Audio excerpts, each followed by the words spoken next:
大家好，我们独家获得《二战简本》一书的播放权，作者雅各布·布莱克伍德，出版简报出版社。大家可以在亚马逊书店或者本节目的内容介绍中点击连结购买此书。介绍：第二次世界大战是人类历史上最具破坏性的事件之一，它永远改变了世界，导致约7000万人死亡，数百万人流离失所，大屠杀以及土地和资源的大规模破坏。本书全面介绍了第二次世界大战其起因、事件过程及其长期影响。它不仅涵盖战争的军事方面，还涵盖冲突的政治、外交、经济、社会和文化影响。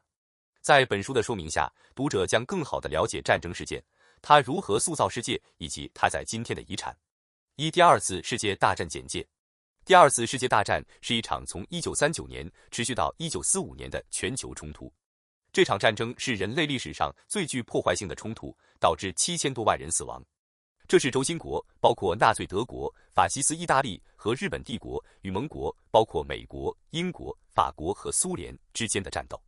第二次世界大战是由1939年德国入侵波兰引发的，随着德国将其影响力扩展到整个欧洲，战争升级。后来，日本袭击了美国及其在太平洋的盟国。作为回应，美国及其盟国向轴心国宣战。盟军最终占了上风，德国和日本在1945年被迫投降。第二次世界大战的影响是深远的，包括东欧共产主义的兴起、数百万人的流离失所以及原子武器的发展。这场战争也永远改变了世界政治格局，世界大国发生了变化，新的联盟形成了。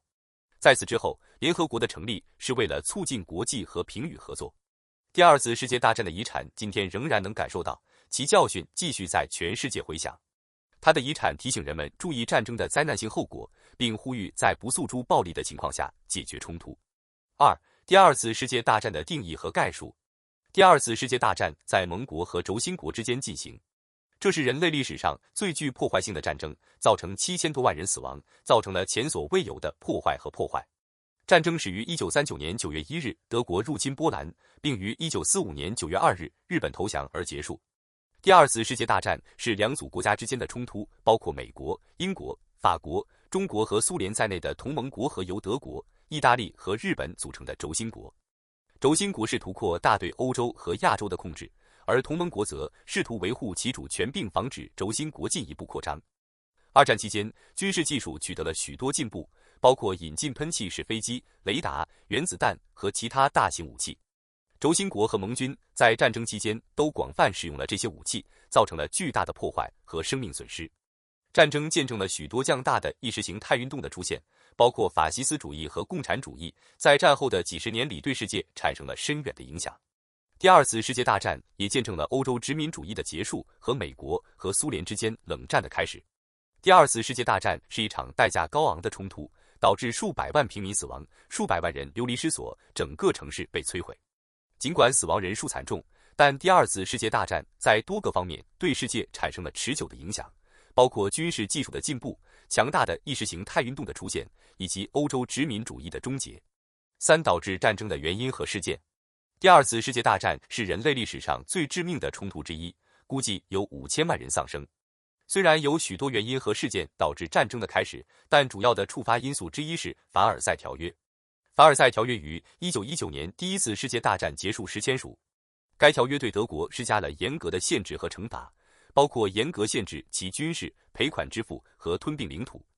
这些限制被许多德国人视为不公平，并且是1930年代阿道夫·希特勒和纳粹党的主要因素。纳粹党具有极端的民族主义和种族主义意识形态，并是图扩大德国的领土和权力。这重扩张主义政策是战争开始的主要因素，因为纳粹德国袭击其邻国，以试图扩大其边界。纳粹德国选与意大利、日本等欧洲其他国家签署了一系列协议和联盟。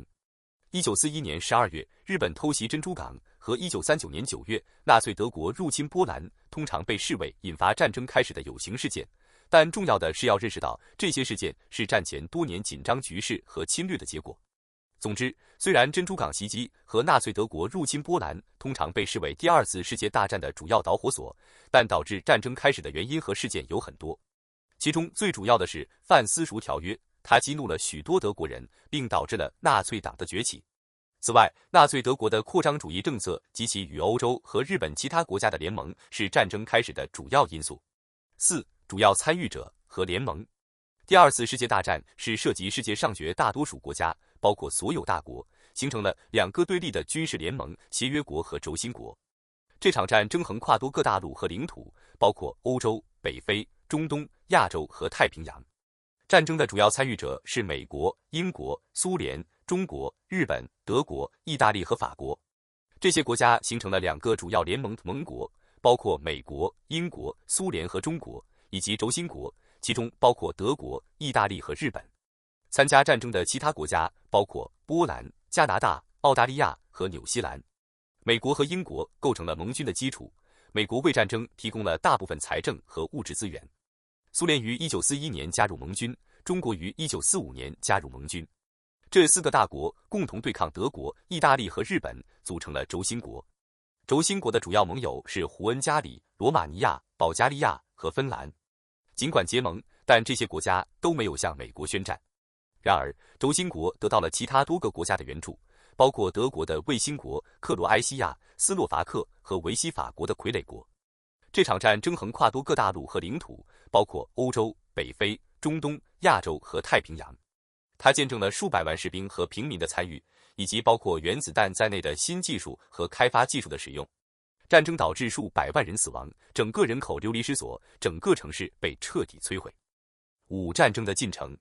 第二次世界大战 World War II 是一场从1939年持续到1945年的全球战争，并卷入了世界上大多数主要国家。这是人类历史上最具破坏性的冲突，造成6000多万人死亡，数百万人流离失所。战争始于1939年，纳粹德国入侵波兰，最终于1945年8月日本投降。此前，美国对日本城市广岛和长崎使用了原子弹。在这些日期之间，盟军和轴心国在陆地和海上、空中以及太平洋和欧洲战区进行了战斗。在战争过程中，盟军获得了对轴心国的优势。1941年，希特勒入侵苏联，标志住冲突和盟军最终胜利的重大转捩点。1941年12月，美英对日宣战。1942年，盟军开始在太平洋战区蓄势待发。到1943年，潮流转向有利于盟军，他们的部队开始在欧洲取得进展。盟军于1944年6月诺曼底登陆诺曼底，到年底，盟军解放了法国。1945年，盟军在欧洲和太平洋地区取得了重大进展，最终德国和日本分别于5月和8月投降。战争的结束了大屠杀，对数百万欧洲犹太人的种族灭绝。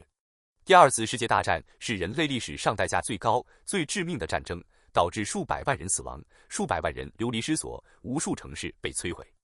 这也为冷战奠定了基础，这是苏联统一和美国之间长达数十年的世界未来冲突。6. 战争主要战役和战役概述。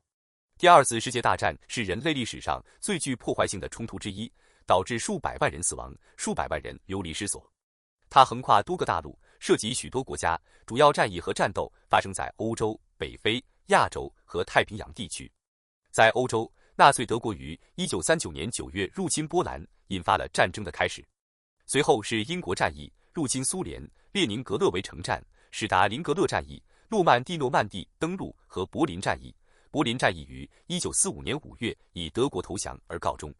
在北非，盟军在为期2年的战役中与意大利和德国的轴心国作战，其中包括阿拉曼战役和盟军入侵意大利。在亚洲，日本在1941年的珍珠港问题上的打击，引发了一场涉及美国、中国、澳大利亚和其他国家的巨大冲突。主要战役包括中途岛海战、硫磺岛海战和冲绳海战。在太平洋，盟军在一系列跳岛战役以及瓜达尔卡纳尔岛海战、莱特湾海战和冲绳海战等重大战役中与日本作战。战争最终以1945年9月日本投降而告终，二战一败涂地。7. 太平洋战场。第二次世界大战的太平洋战区是历史上最大的海空冲突。这是美国及其盟国与日本之间的战斗，日本得到了其卫星国的援助。1941年12月，日本偷袭珍珠港后不久，一直持续到1945年8月，日本投降。在战争期间，日本海军当时世界上最大的海军，负责太平洋的区的许多重大战役，特别是中途岛和珊瑚海的海战对美国的胜利至关重要。此外，盟军在太平洋进行了一次成功的跳岛战役，占领了几个岛屿，并将日本人赶回了他们的家乡岛屿。太平洋的海战规模宏大，涉及数百艘船只和数千架飞机，特别是海军飞机在冲突中发挥了关键作用，因为它们被用来轰炸敌舰并为地面部队提供支援。太平洋战争的特点也是残酷的地面战斗。美国和澳大利亚军队在瓜达尔卡纳尔岛和硫磺岛等多个岛屿上与日本人进行了激烈的战斗。日军战斗激烈，经常采取自杀战术，如神风敢死队和万岁冲锋，试图减缓盟军的前进速度。太平洋战区也看到了新武器的使用，如原子弹。1945年8月6日，美国向日本广岛市投下原子弹，当场造成数千人死亡。8月9日，美国向长崎投下第2颗原子弹，日本于8月15日投降。第二次世界大战的太平洋战区是一场残酷而代价高昂的战争，数百万人死亡或受伤。然而，这是盟军在战争中获胜的重要组成部分，并帮助结束了冲突。8. 欧洲战场。第二次世界大战的欧洲战场是指战争在欧洲境内进行的地区，它是欧洲战争的2个主要战区之一，另一个是地中海战区。欧洲战区见证了整个战争中最激烈的战斗，因为盟军为将欧洲从纳粹细菌中解放出来而战。欧洲战区始于1939年9月德国入侵波兰，这导致了欧洲战争的爆发。随后轴心国德国、意大利和日本入侵其他欧洲国家。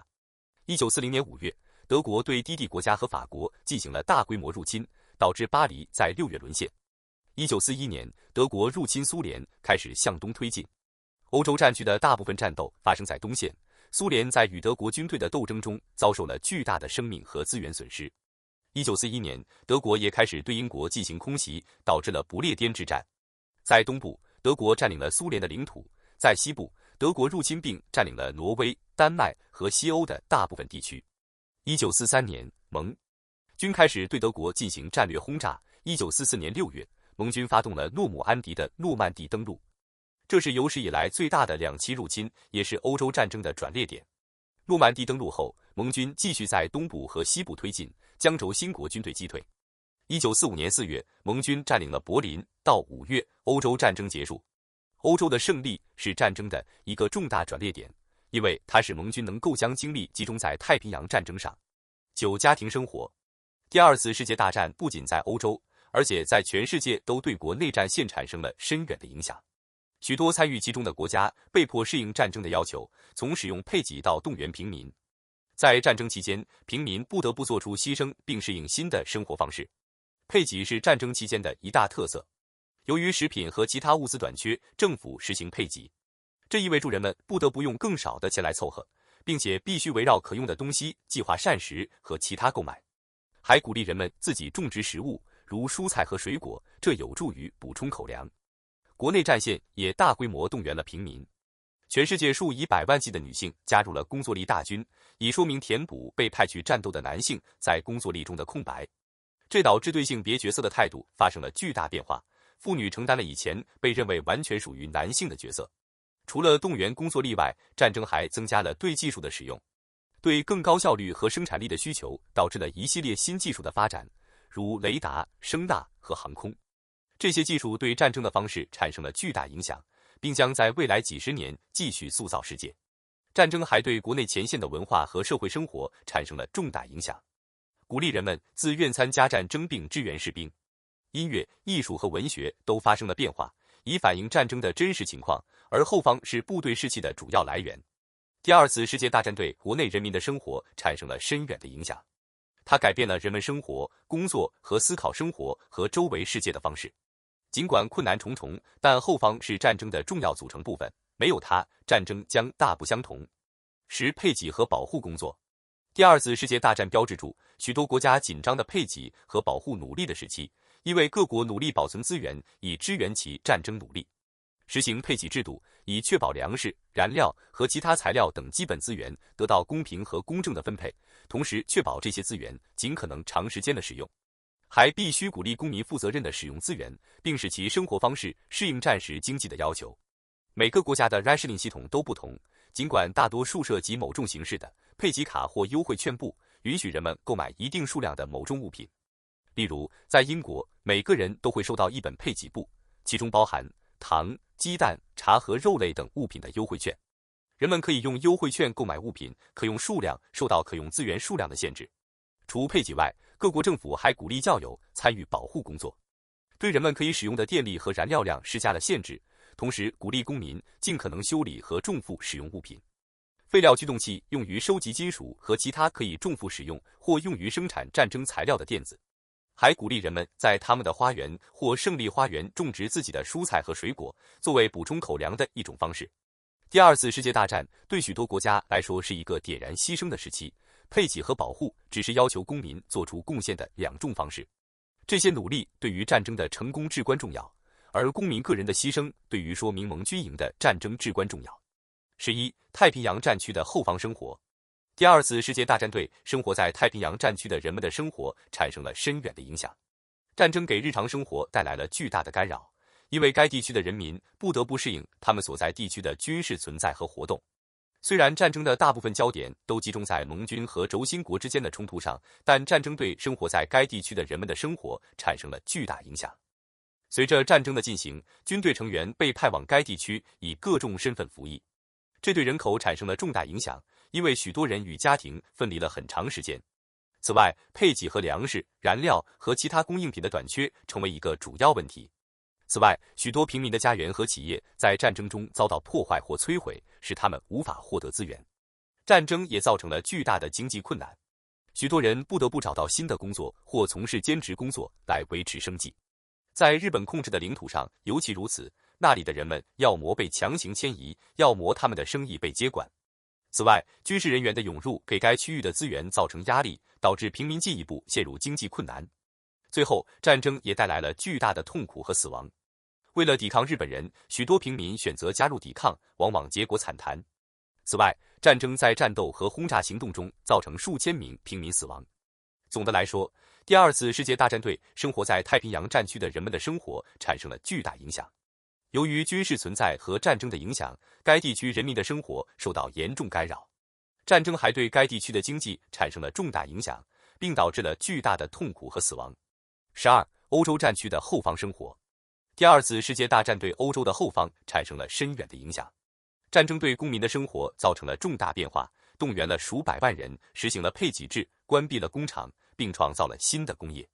战争意味着数以百万计的健全人被征召入伍，这使许多家庭没有养家糊口的人，并对家庭产生了巨大影响。许多城镇的人口减少，性别平衡发生了重大变化。妇女必须承担以前由男子担任的角色，这包括工厂工作、农业，甚至一些军事角色。政府还引入了配给制度，以确保每个人都能获得公平份额的食物和其他用品。这在战争期间尤其重要，因为其他国家的补给有限或无法获得。人们必须学会用他们所拥有的东西凑合，并学会让他们的食物持久。为了满足战争生产的需求，许多工厂被改造成制造武器和其他装备，这导致了工业和就业的繁荣，但往往以安全和工作条件为代价。尽管如此，战争的努力还是得到了国内人民的辛勤工作的说明。尽管战争造成了各种分歧，但国内前线的人们决心继续前进，并充分利用这种情况。这一决心是盟军最终胜利的主要因素。国内战线的战争与战场上的战争同样重要。13. 战争技术。第二次世界大战见证了技术的巨大进步，改变了战争的性质。在战争期间，盟军和轴心国都开发并采用了一系列新的武器、车辆和战略。坦克、飞机、潜艇和机动车辆在战争期间被开发或改进。坦克是这些新武器中最具影响力的。坦克被很好地用来突破敌人的防线，为步兵开辟新的道路。飞机被用来提供空中支援、侦察和轰炸任务。潜艇还被用来巡逻海岸线和破坏敌人的航运。机动车辆被用来快速移动部队和补给，从而可以在战斗中快速推进。雷达和基于雷达的制导系统的引入，大大提高了飞机和海军舰艇的能力。这允许更准确的导航和定位。它大大提高了军方探测敌舰和飞机的能力，这有助于他们更好地准备战斗。原子弹的发展是战争技术最重要的进步之一。这个威力如此强大，可以单枪匹马地结束一场战争。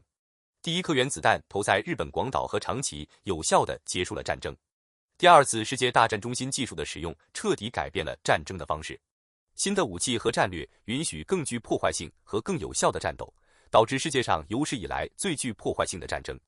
第14章主要战争技术概述。第二次世界大战是一场全球性冲突，有大量的战斗国家和活跃的战区，因此这场战争中使用的技术是当时最先进的技术之一。在本章中，我们将介绍第二次世界大战期间使用的一些最具影响力和最重要的技术。第二次世界大战期间使用的最重要的技术之一是机枪。机枪如美国勃朗宁自动步枪和德国 MG34 和 MG42可以大幅增加战斗人员的火力，这使步兵能够放下更有效的压制火力，从而在地面战中取得进展。在战争期间广泛使用的下一个主要技术是坦克。坦克最初是在第一次世界大战期间开发的，但在第二次世界大战期间，它们得到了显著改进。德国黑豹和虎式坦克以及英国马蒂尔达和丘吉尔等坦克允许对敌人阵地进行装甲攻击，这在以前是不可能的。坦克给消费者带来了重大优势，它们将成为战争中的重要工具。飞机在战争期间也取得了巨大的进步。主要战斗人员开发了德国梅塞施密特 Bf-109和英国喷火战斗机等战斗机，德国 Ju-88和英国兰开斯特等轰炸机，以及美国 P-47雷电和俄罗斯伊尔2等队的攻击机。这些飞机在战争期间被广泛使用，并允许对敌方城市和阵地进行战略轰炸。海军技术的发展在战争期间也很重要。最重要的海军技术是航空母舰，它允许在海上机动，以及飞机从船上起飞和降落。这允许在海战中使用空中力量，并使飞机为船只提供空中掩护。最后，雷达是一项在战争期间获得突出地位的关键技术。雷达可以探测敌人的 ships 和飞机，这给拥有它的一方带来了优势。这允许更好的防御和进攻战略，以及更有效地瞄准敌军。总之，第二次世界大战见证了广泛的技术，其中许多技术在现代战争中产生了令人难以置信的影响。从机枪和坦克到航空母舰和雷达，战争期间开发的技术显著提高了相关人员的作战能力。15. 海军武器和战术。第二次世界大战见证了交战方使用的各种海军武器和战术，这是第一次航空母舰、潜艇和鱼雷在决定战斗结果方面发挥主要作用的重大冲突。航空母舰被用来对敌舰、陆地目标发动空袭，并在战斗中为友军舰艇提供空中掩护。航母以多种方式使用，最著名的是为战列舰和其他船只提供空中掩护的舰队航母。日本航母在战争初期尤其成功。日本帝国海军 IJN 在1942年的中途岛海战中部署了世界上最大的航空母舰赤城号。潜艇在战争期间也被广泛使用，盟军和轴心国都使用它们来保护自己的舰队并攻击敌人的船只。潜艇在大西洋也被用来追捕德国的 U 型潜艇。英国和美国海军使用各种战术来定位和摧毁 U 型潜艇。鱼雷在战争期间也被广泛使用，特别是日本人。日本人使用远端鱼雷攻击盟军船只，鱼雷的有效性如此之大，以至于他们对盟军船只造成了相当大的伤害。日本人还开发了一种神风敢死队袭击形式，其中自杀式飞行员会将他们的飞机撞向盟军船只的侧面。这些新的海军武器和战术导致了战争中一些最具标志性的战役，如珊瑚海海战和中途岛海战。这些新武器和战术的引入改变了海战的进行方式，至今仍在使用。16. 空战。第二次世界大战见证了空战在战斗中的作用急剧增加，以及将影响冲突进程的新技术和战术的发展。空战中最重要的发展是飞机的引入，它允许战斗人员进行机动战，并在比以往更远的距离打击目标。飞机在轴心国和盟军双方都有使用，并被用于各种角色，包括侦察、拦截、轰炸和对地攻击。飞机的发展也导致了新战术的发展，例如战略轰炸。这些战术试图瞄准敌人的工业和军事基础设施。飞机还执行空中优势任务，任务是消灭敌机并控制天空。此外，飞机还被用来护送轰炸机并保护它们免受敌方战斗机的伤害，以及攻击地面目标。第二次世界大战还引入了新的飞机设计，如俯冲轰炸机和喷气发动机，以及新的战术，如基于雷达的导航和使用雷达制导的高射炮。飞机在战争中的作用是如此重要，以至于它通常被视为冲突结果的主要因素。如果不使用飞机，轴心国不太可能像他们那样坚持这么久，盟军也无法突破德军的防线。第二次世界大战。简介：第二次世界大战 （World War II） 是一场从1939年持续到1945年的全球冲突，这是人类历史上最致命的冲突，超过6000万人在冲突过程中死亡。它涉及世界上许多国家，包括所有大国，并在全球各地进行战斗。战争始于1939年9月1日，德国入侵波兰，并迅速蔓延到世界所有主要地区的国家。第二次世界大战起源于凡尔赛条约。该和平条约于1919年结束了第一次世界大战。该条约对德国和其他战败部队施加了严厉的条件，这些条款被视为助长了德国的怨恨和愤怒，这有助于导致阿道夫·希特勒和纳粹政权的崛起。希特勒对德国国家及其军队的侵略扩张导致了战争的爆发。以英法为首的协约国在波兰入侵后向德国宣战。作为回应，德国的盟友包括意大利和日本向英国和法国宣战。在接下来的6年里，这场战争将涉及来自30多个国家的数百万军队，除南极洲外，所有大陆都将发生重大战役。战争以1945年盟军的胜利而告终，德国及其盟国无条件投降。第二次世界大战是人类历史上最具破坏性的冲突，它对世界产生了巨大的影响，导致了联合国的建立和同盟国的形成，这将成为战后国际秩序的基础。这场战争还极大地改变了许多有关国家的政治、经济和社会格局，导致了新国家和意识形态的涌现。第二次世界大战标志着世界历史上的一个重大转捩点，其影响至今仍能感受到。结论：这本书介绍了第二次世界大战这场冲突对世界产生了持久的影响。它探讨了战争的原因、主要冲突地区和战争的结果。他还研究了战争造成的人员伤亡，包括数百万人的死亡和流离失所。希望这本书能帮助读者更好地理解这场改变世界的冲突，以及记住它教给我们的教训的重要性。谢谢收看。